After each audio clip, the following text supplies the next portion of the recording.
Hello mga kids! Kamusta kayong lahat dyan? At sa lahat ng mga nagbabakasyon ng mga bata ngayon dahil wala na tayong pasok. Ayan. So, excited ba kayong lahat sa ating icebreaker? Ako din excited na. Bago ang lahat, ako nga pala si Ate RC ang makakasama niya sa ating icebreaker. So, ang title ng ating icebreaker for today ay Let's Count Everything! Ayan! So, happy ba ang lahat today? Ayan! So, sigurado ako na happy ang lahat today. So, simulan na natin ang ating icebreaker. Well, anyway, ang ating icebreaker, mahulaan niyo ang tamang sagot kapag bibilangin ninyo o pagsasamahin ninyo yung mga picture na nasa screen.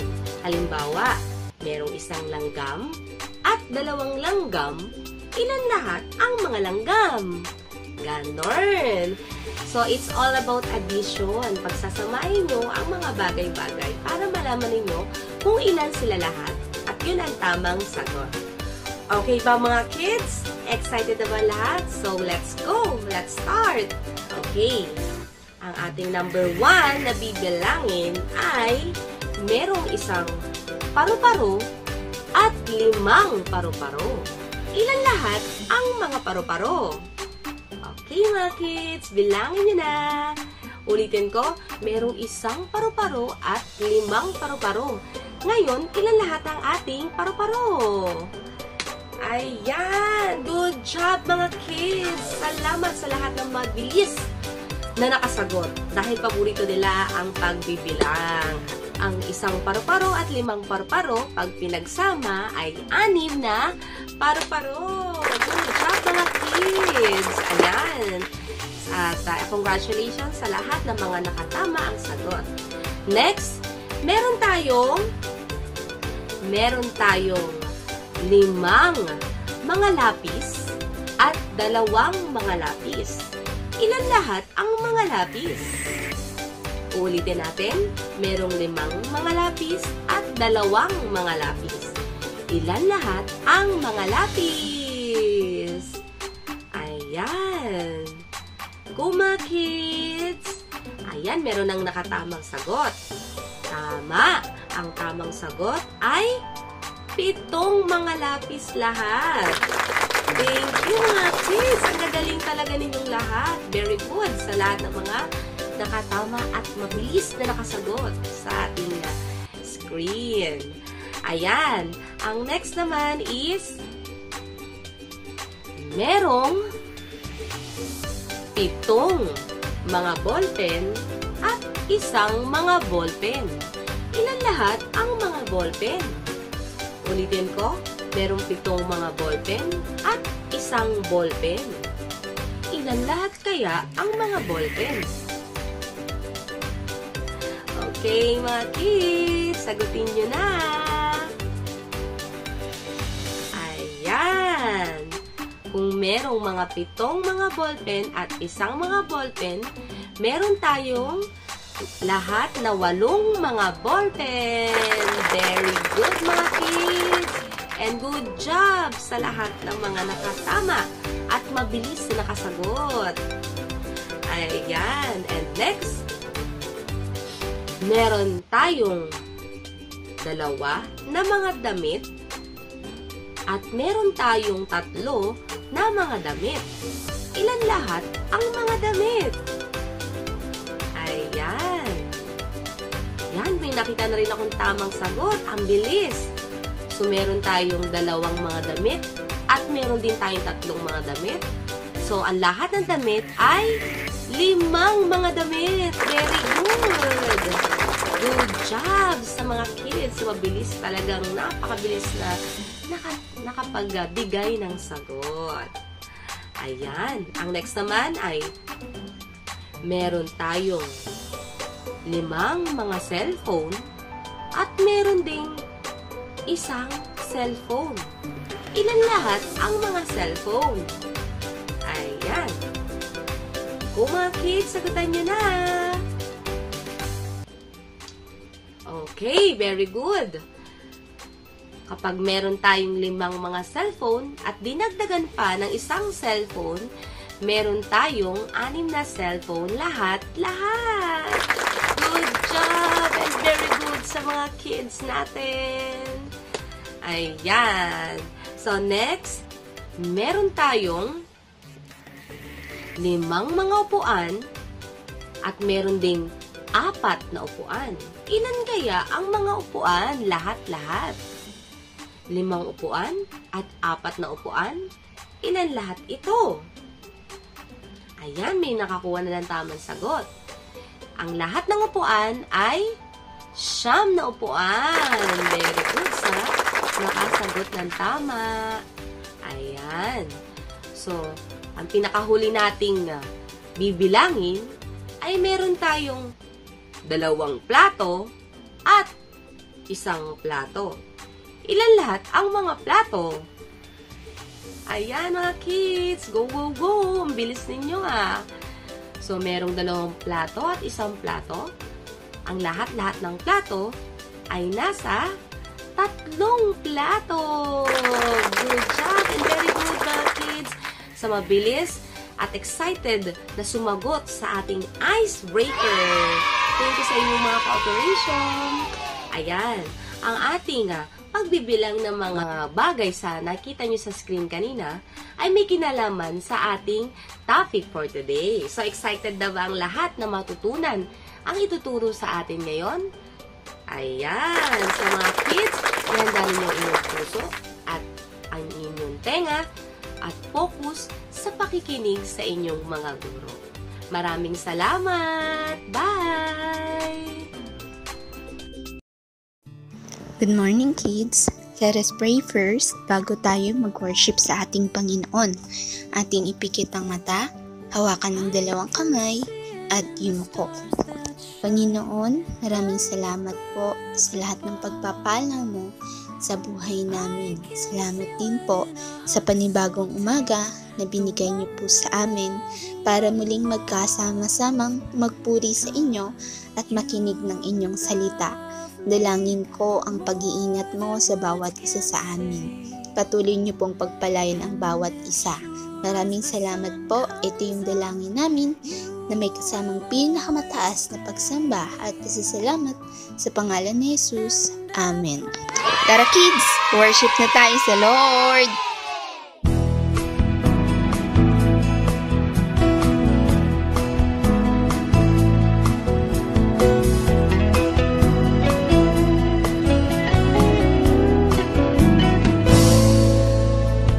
Mahal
pinagpala at masayang umaga sa inyong lahat. Ako po ay si Ate Julie, ang makakasama nyo para sa ating lesson for today. Ano na naman kaya ang bago nating pag-uusapan sa araw na ito? Sino ang excited? Yun, napakadaming excited. Good job mga kids dahil marami tayong pag-uusapan sa araw na ito. Ayan, pero bago yon, dapat munang nakafocus at nakikinig ng maayos mga kids. Kaya umupo ng komportable at mag-focus dahil ngayon ay magre-review muna tayo sa lahat ng mga napag-aralan natin last week. Ano po ang pinag-aralan natin last week? Sino ang nakakatanda? O maaari pong sumagot sa inyong mga teacher sa pamamagitan ng pagtaas ng kanang kamay para po sa ating merong mga physical service. At para naman po sa nanonood online, pwede niyo pong i-comment ang inyong mga natutunan last week. Ano kaya? Sino yung nakakatanda? Ayun, very good mga kids. Tama po yun. Ang pinag-usapan natin last week ay tungkol sa masayang pagbibigay sa Diyos. Very good po yun. At yung kwento na ikinento last week ay tungkol kay Ana at Nena. So, si Nena po ay isang madamot na bata na ayaw magbigay. Oh no! Hindi po yun pwede. At si Ana naman ay mapagbigay na bata. Very good mga kids. Kaya dapat nating tandaan na dapat lagi tayong maging mapagbigay sa lahat ng pagkakataon. Maliit man o malaki yung kaya nating ibigay. So, ayun, good job at natatandaan nyo yun. And kayo naman, meron na naman tayong bagong lesson. At yung pag-uusapan natin ngayon ay ang pagpapalago ng kakayahang ibinigay ng Diyos sa atin. Pero mga kids, sino-sino kaya sa inyo ang naging tapat lagi? At sino naman yung dapat nating gayahin? Sino kaya yung dapat nating gayahin? Ayun. So, paano ba natin mapapalago ang ipinagkatiwala sa atin ng Diyos? At sa lesson natin ngayon, ating alamin sa kwento. May isang taong maglalakbay, kaya tinawag niya ang kanyang mga alipin at pinagbilinan sila tungkol sa kanyang mga ari-arian. Ang isa ay binigyan niya ng 5 talento, ang isa ay 2, at ang isa naman ay 1. Binigyan ng bawat isa ayon sa kanya-kanyang kakayahan. Pagkatapos ay umalis na siya. Ang tumanggap ng 5 talento ay umalis kaagad at ginamit ang mga iyon sa kalakal at kumita siya ng 5 pang talento. Sa gayon ding paraan, ang tumanggap ng 2 talento ay kumita pa ng 2. Ngunit ang tumanggap ng 1 ay umalis. Naghukay siya sa lupa at itinago ang salapi ng kanyang Panginoon. Pagkaraan ng mahabang panahon, dumating ang Panginoon ng mga aliping iyon at kanyang inalam kung ano ang nangyari sa kanyang salapi. Ang tumanggap ng 5 talento ay lumapit at nagsulit ng 5 pang talento. Sinabi niya, "Panginoon, pinagkatiwalaan mo po ako ng 5 talento. Narito po, kumita ako ng 5 pang talento." Sinabi sa kanya ng Panginoon niya, "Maganda ang ginawa mo. Mahusay at maaasahang alipin. Napagkatiwalaan ka sa kaunting bagay, kaya't pamamahalain kita sa maraming bagay. Makigalak ka sa iyong Panginoon." Lumapit din ang tumanggap ng 2 talento. Sinabi niya, "Panginoon, pinagkatiwalaan mo po ako ng 2 talento. Narito po, kumita ako ng 2 pang talento."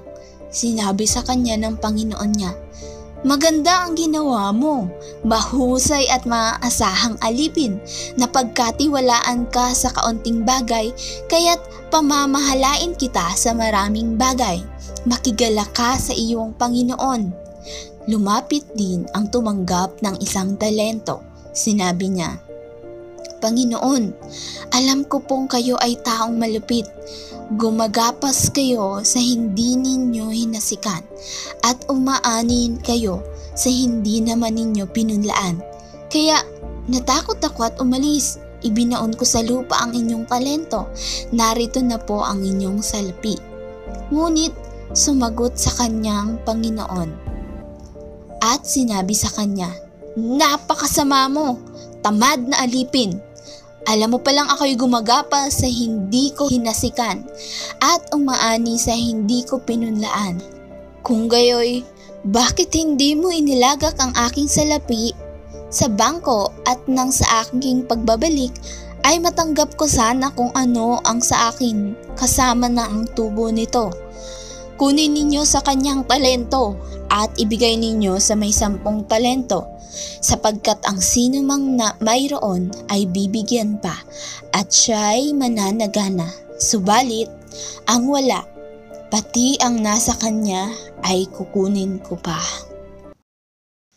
At doon nagtatapos ang kwento natin for this week, mga kids. Marami ba kayong natutunan? Alright, very good mga kids. Ngayon ay dadako tayo sa ating tanungan. Unang tanong po natin.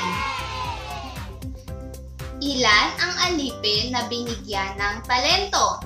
Maaari nyo pong i-comment para sa ating mga nanonood online, no? Maaari nyo pong i-comment sa ating comment box. At para naman sa mga nagpi-physical service, itaas ang kanang kamay mga kids at antayin tawagin ni teacher. Ilan daw po yung binigyan ng talento na alipin? Tama po yun, 3 alipin. Very good. Ilan talento ang ibinigay sa unang alipin? Ilan kaya? Tama po yun, 5 talento at ito ay ginamit niya sa kalakal at kumita pa ulit siya ng 5 talento. Next is, ilan naman ang ibinigay sa pangalawang alipin? Naku, ilan kaya? Tama po yun, 2 talento at ginamit niya din ito na katulad sa naunang alipin at nagkaroon din ulit siya ng 2 pang talento. Susunod, ilan naman yung binigay sa pangatlong alipin na talento? Ilan kaya? Ilan yung natatandaan nyo kids? Kung nakinig kayo ng mabuti at nag-focus sa ating kwento. Tama po yun, 1 talento at ang ginawa niya ay nagukay siya ng lupa at itinago ang salapi ng Panginoon. So, kayo ba mga kids ay mapagkakatiwalaan? Yes, very good mga kids. Dapat lang na tayo ay mapagkakatiwalaan. Yung 2 alipin ay yung una at pangalawang alipin, ang katangian nila ay mapagkakatiwalaan at yung pangatlong alipin naman ay hindi mapagkakatiwalaan dahil yung ginawa niya, ano po yung ginawa niya? Nagukay siya ng lupa at itinago ang salapi na binigay ng Panginoon. Ayan mga kids, yung una at ikalawang alipin ay naging masipag, ngunit yung ikatlong alipin ay naging tamad. Sino yung tamad sa inyo? Nako, sino yung masipag? Ayan, very good. So, sino sa kanila yung dapat nating gayahin? Yung inauna at ikalawang alipin o yung pangatlo? Very good. At tandaan natin mga kids na ang salitang talento ay tumutukoy sa maraming bagay. Maaaring kakayahan o kayamanan. O ang itinuturo sa atin ng kwentong na ito. Tandaan din na si Jesus Christ ang nagbigay ng lahat ng meron tayo. Kasama doon ang ating pamilya, talento, kayamanan at marami pang iba. So tayo ay pinagkatiwalaan ng Panginoon sa mga bagay na ito. And inaasahan ng Diyos na magamit natin ang lahat ng meron tayo sa pagpapapuri sa Kanya. Ang iyong talento, pag-ibig sa pamilya, mga bagay na mayroon ka ay dapat napaparangalan ang Diyos. So, huwag maging tamad at sikapin natin mapalago ang talentong kaloob ng Panginoon. At isa pa mga kids, responsibilidad mo ang talento na mayroon ka. So, gamitin natin ito para sa ating Diyos. Tandaan din mga kids na hindi ito paramihan ng talento o kakayahan.